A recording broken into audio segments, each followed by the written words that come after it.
El 5 de septiembre del 2016 estuvo aquí en este estudio Jesús Romero Colín. Él fue agredido sexualmente por el exsacerdote Carlos López Valdés, quien fue párroco en Jiutepec, Morelos, y quien en ese momento se le había dictado auto de formal prisión. Jesús explicó en ese momento que se había ganado una batalla, pero no la guerra. Hoy se le dictó sentencia al exsacerdote. Vamos a recordar esa tarde-noche de septiembre cuando estuvo aquí. Yo creo que se ha ganado una batalla, pero no la guerra, ¿no? Todavía falta librar una sentencia, que haya una sentencia para este sacerdote. Y también falta que los implicados que en su momento lo protegieron rindan cuentas. Sobre este caso, hoy le decía, un juez condenó al cura a 63 años de prisión por el delito de pederastia. Es la primera sentencia en contra de un sacerdote católico acusado de este delito en la capital, ante lo cual el abogado de Jesús Colín afirmó que tuvieron que enfrentarse pues a muchos obstáculos, pero están acá con nosotros tanto el abogado como Jesús Romero, a quien le agradezco que nuevamente nos acompañe en el estudio. Abogado Luis Ángel Salas, gracias, buenas noches, ¿cómo estás? Gracias por venir, buenas noches. Buenas noches, gracias por invitarme. En el 2016 nos decías, cuando se le dictó auto de formal prisión a este ex sacerdote, ganamos una batalla, pero no se ha ganado la guerra. Hoy se dicta sentencia, 63 años, ¿cómo te sientes? Pues muy contento por la sentencia que ha dictado este juez. Creo que es un castigo ejemplar para este tipo de delitos.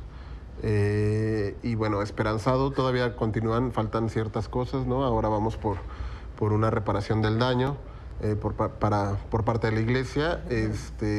Pero bueno, nuestro objetivo primordial era que hubiera una sentencia en contra de Carlos López Valdés y ya la hay. Ahora, es difícil, ¿no?, preguntarte, pero ¿qué fue lo que pasó contigo? ¿Cuántos años tenías? ¿Qué pasó con este hombre? Tú nos habías resumido tu caso en el año 2016, pero han pasado 2 años de un proceso larguísimo para ustedes. ¿Cuántos años tenías? ¿Qué fue lo que pasó, Jesús, que te convertiste en una víctima, nos decías entonces, de varias de este sacerdote? Así es. Bueno, yo tenía la edad de los 11 años, yo acudía al servicio del altar en una parroquia que se llama San Agustín de las Cuevas, en Tlalpan, aquí en la Ciudad de México, era el párroco de ahí.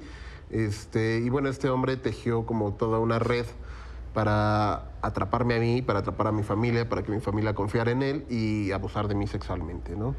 Ahora, tú nos decías entonces que ninguna otra víctima, tú sabías que había otros niños abusados, pero en ese momento nadie más había denunciado. ¿Cambió algo durante el proceso? Desgraciadamente no ha cambiado. Este sacerdote se encargó de hacer lo necesario para que las otras víctimas no hablaran. Yo espero que ahora con la sentencia se animen a hablar, si bien ya está él tras las rejas, se animen a hablar para sacarse ese peso de encima que traen cargando. ¿Tú tienes conocimiento de que sí hubo otros niños? Así es. Porque era reiterativa su conducta. Así es, sí, era un cuate serial, básicamente. Un violador serial. Exactamente.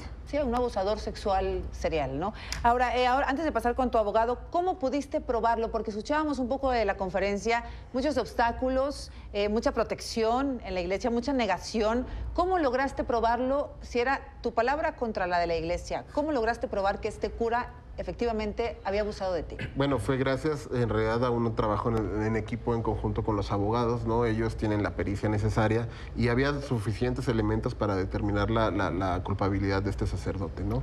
Incluso había una carta escrita por el mismo Papa Francisco en el que pedía perdón por los delitos que él había cometido en mi contra. Tú te pudiste comunicar con él y él te pidió perdón. Yo le escribí una carta y él me la contestó en los 15 días. No comprometiéndose a tener acciones, pero sí pidiendo un perdón en nombre de la Iglesia Católica. ¿Cuáles fueron las pruebas, abogado? Buenas noches, gracias por estar con nosotros. ¿Cuáles fueron las pruebas que presentaron y que fueron determinantes para condenar al sacerdote? Primeramente, un disco que contenía una serie fotográfica donde aparece explícitamente Jesús y Carlos López Valdés sosteniendo relaciones sexuales, pero no solamente en esas fotos existe la presencia de Jesús, sino también de otros niños que, por razón de que no habían denunciado, pues no se pudo tomar o no se pudieron valorar como prueba en diferentes casos. También ayudó mucho las testimoniales, no solamente las que nosotros aportamos como defensa, sino también las que inclusive aporta Carlos López Valdés, que coincidían en tiempo, modo y espacio.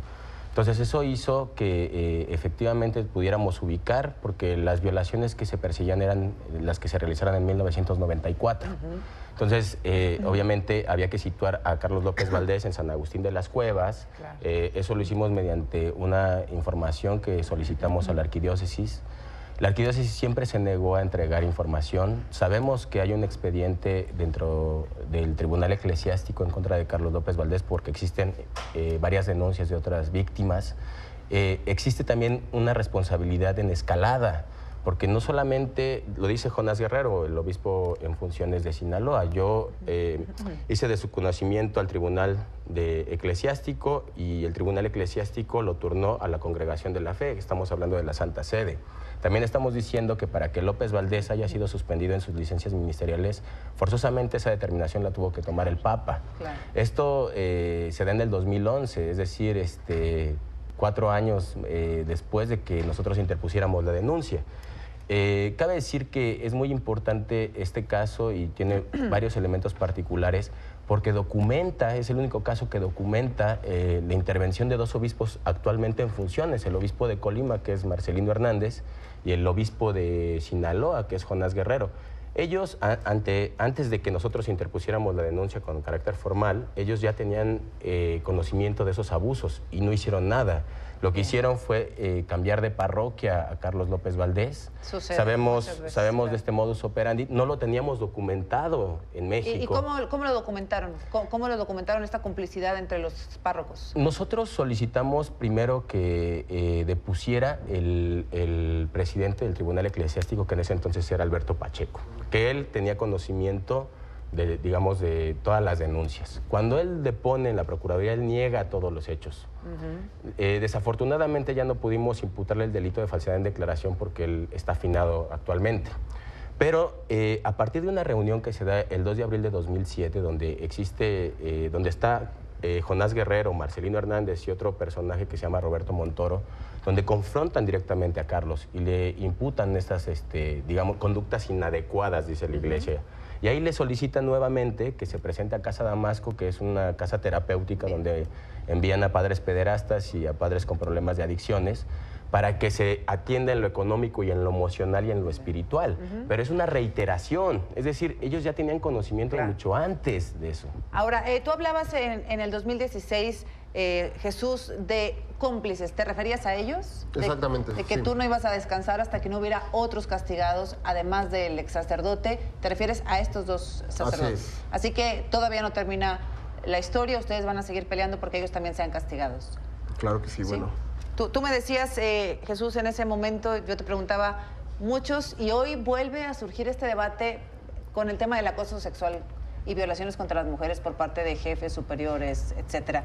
Y la gente dice, bueno, pero ¿por qué no denuncian antes? ¿Por qué se esperan 10 o 20 o 5 años? Porque la culpa también te acompaña, ¿no? Tú me decías entonces que la culpa, pues, de un niño de 11 años hasta que logra madurar emocionalmente un poco, la culpa fue muy pesada para ti. Así es, claro, la culpa es muy pesada, el no haber puesto un alto, claro, porque no podía, porque era un niño, el no haber dicho que no, el no habérselo dicho a mis padres, pero también hay un factor muy importante, ¿no? Que ahí se está jugando también una creencia, una fe, una espiritualidad, ¿no? Debe ser terrible. Y estos tipos justamente juegan con eso, ¿no? Incluso para descalificar a la misma víctima, ¿no? Una confusión espiritual, emocional, de todo tipo. ¿Cómo estás hoy? Claro, hoy estoy contento, siento que ganamos la guerra, ahora sí, ¿no? Qué bueno. Y en espera también de qué